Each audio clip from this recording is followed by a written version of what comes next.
Naging maulan ang unang weekend ng taon sa ilang bahagi ng bansa. Bukod sa mga baha at pagguho, may namatay pang lula ng isang tumaob na bangka. Nakatutok si Oscar Oida.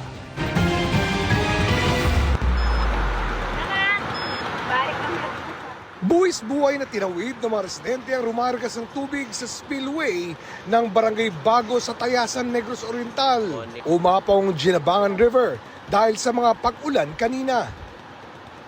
Grabihas tubig, uy. Ang pag-apaw ng ilog sa bayan ng Manuyod, nagdulot ng abot baywang na pagbaha sa ilang kalsada. Nahirapang makadaan ang malalaking sasakyan at may mga motorsiklong stranded. Pinasok ng tubig ang ilang bahay.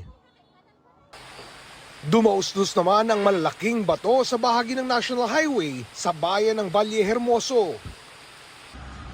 Binahari ng ilang kalsada sa Victoria, Oriental Mindoro mula kahapon hanggang kanina. Kagabi, nagsimula ang malalakas na buhos ng ulan sa Tacloban. Abot tuhod ang baha sa ilang lugar. Sa Caramoan, Camarines Sur, hindi madaanan ang ilang kalsada dahil sa pagbaha.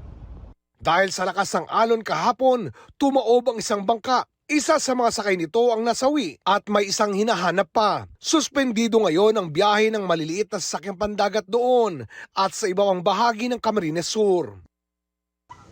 3 barangay ang binaha sa Tiboli, South Cotabato ayon sa kanilang PDRRMO. 14 na pamilya ang inilikas. Sa Barangay Lemsnolon, nasira ng pagragasan ng tubig ang isang tulay. Sinimulan na ang pagkukumpuni. Naglagay muna ng pansamantalang tawiran. Binahari ng isang simbahan sa Valencia City, Bukidnon. Ayon sa pastor doon, isa sa dahilan ng baha ay ang hindi pa matapos-tapos na drainage system sa paligid ng simbahan.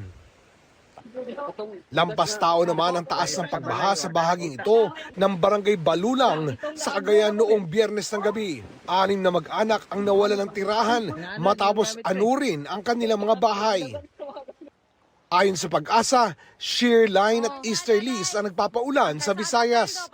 Easterlies naman ang nagpapaulan sa Mindanao. Para sa GMA Integrated News, Oscar Oida, nakatutok, 24 oras. May anunsyo na ng mga suspendidong klase bukas sa ilang lugar dahil sa posibleng ulan na dala ng shear line. Kinansila ang klase sa lahat ng antas sa pampubliko at pribadong paaralan bukas sa Tacloban at Palo Leyte. Gayon din sa buong Northern Samar. Wala namang face-to-face classes bukas sa lahat ng antas sa pampubliko at pribadong paaralan sa Caramoan, Camarines Sur. Manatili po nakatutok sa 24 Oras Weekend at sa GMA Integrated News social media pages para sa iba pang anunsyo ng class suspension.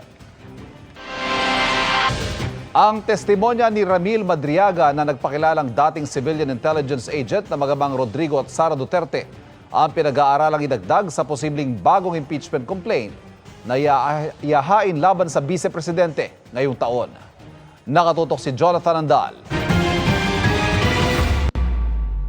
Sa February 6, tapos na ang 1 taong pagbabawal na maghain ng impeachment complaint laban kay Vice President Sara Duterte na base sa ruling ng Korte Suprema.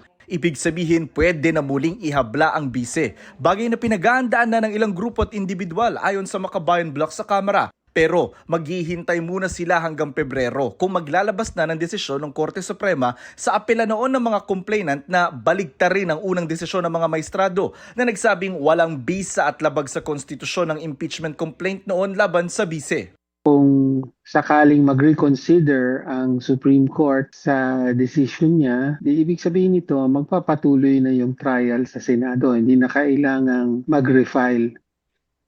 Pero kung sakaling hindi pa lumabas ang desisyon by February, then mag-uusap yung mga complainants at malamang mag-decide na mag-refile. Ayon kay Representative Antonio Tino, sa posibleng bagong impeachment complaint, mananatiling grounds ang umano'y maling paggamit ng bise sa kanyang confidential at intelligence funds. Pero pinag-aaralan din kung idaragdag ang testimonya ni Ramil Madriaga, ang nagpakilalang dating civilian intelligence agent ni na VP Sara at dating Pangulong Rodrigo Duterte at nagsabing pinondohan ng mga drug dealer at pogo ang election campaign noon ng bise. May mga binanggit doon na maaaring kaugnay sa paggamit sa confidential and intelligence funds. Noong 2025, umabot sa 215 congressmen ang pumirma sa impeachment ng bise. Maaabot pa rin kaya ang ganitong numero? Tingin ko makakuha pa rin ito ng